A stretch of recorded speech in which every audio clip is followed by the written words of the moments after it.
Assalamualaikum warahmatullahi wabarakatuh. Jumpa lagi dulur. Ini pertanyaan yang sebenarnya sudah saya jawab juga. Saya juga pernah membuat video tentang ini, yaitu pertanyaannya ini untuk para pemula, bukan expert. Mas, bagaimana sih caranya memilih speaker yang baik? Speaker, saya kira kalau dijawab, yang speaker yang biasa beredar di pasar itu sebenarnya semua sudah baik dulu. Tapi hati-hati dengan barang KW. Jadi kalau memilih, kalau bisa yang orisinil dulu. Kenapa kok orisinil?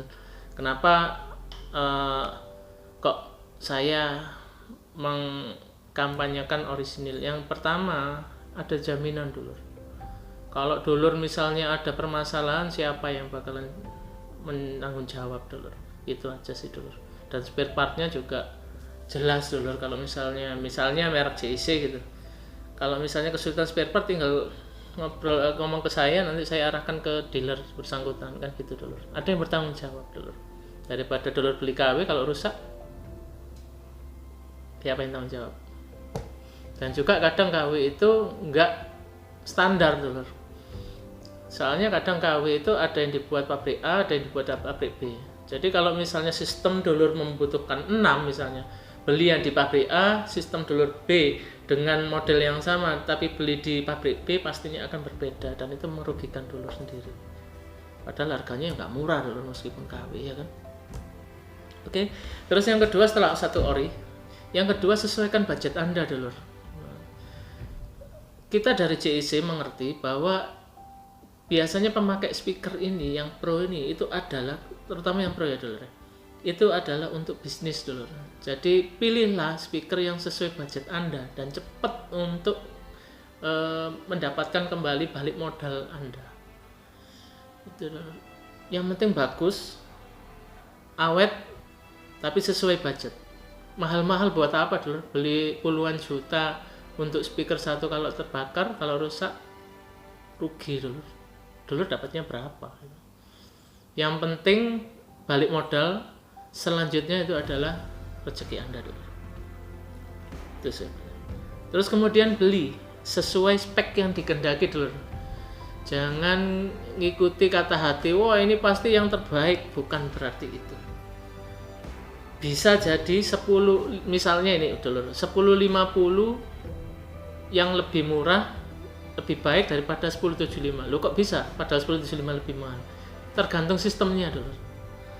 Jadi tergantung juga aksesoris yang dulur pakai.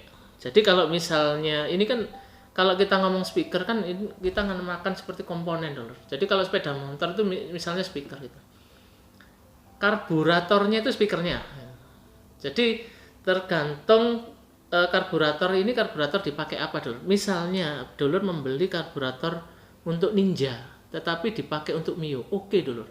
Tetapi karburator Mio untuk Ninja, pastinya Ninjanya nggak akan lari dulur. Nah seperti itu. Jadi harus disesuaikan dengan sesuai spek yang dikehendaki dulur. Paham ya dulur ya? Itu yang ketiga. Yang keempat, selalu cek produk.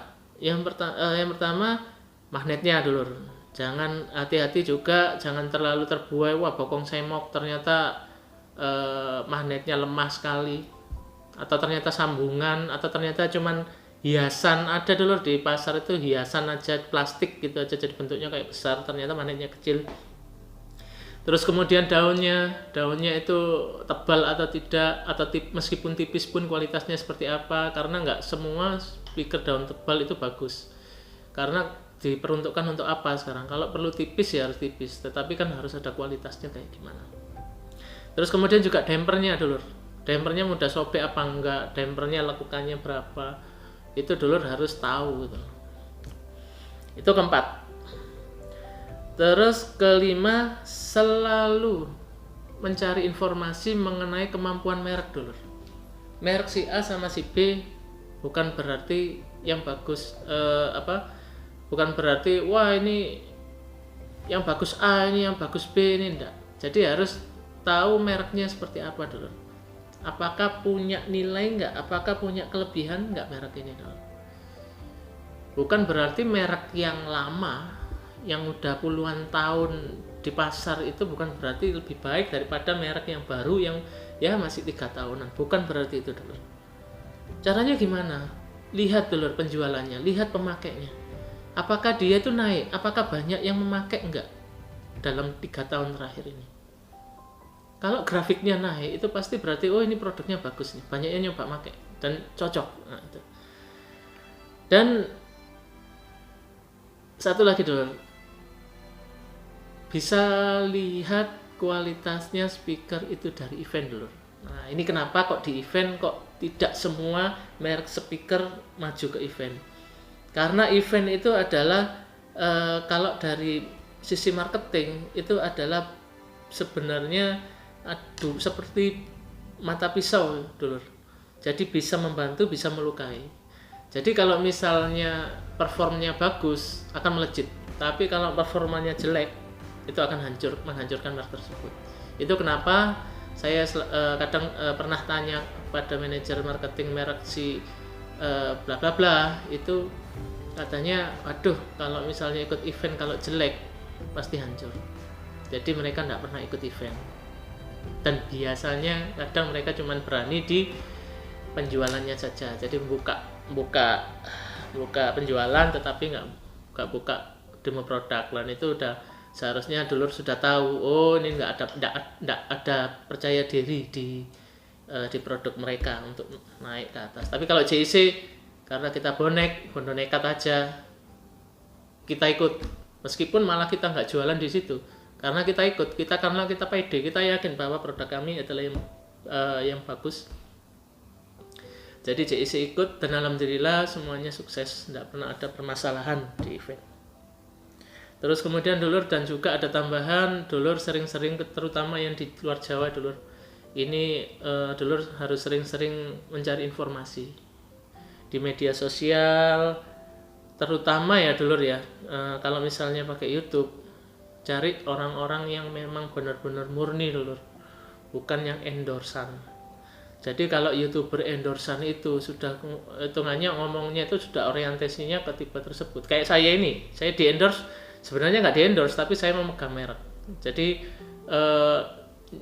dulur nggak percaya sama saya nggak apa-apa, percayalah sama orang-orang yang sudah nyoba dan tidak saya bayar untuk ngomong bagus.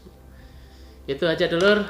Jangan lupa juga nanti ada 2 kaos untuk yang memberikan 2 pertanyaan pada saya. Terima kasih. Wassalamualaikum warahmatullahi wabarakatuh.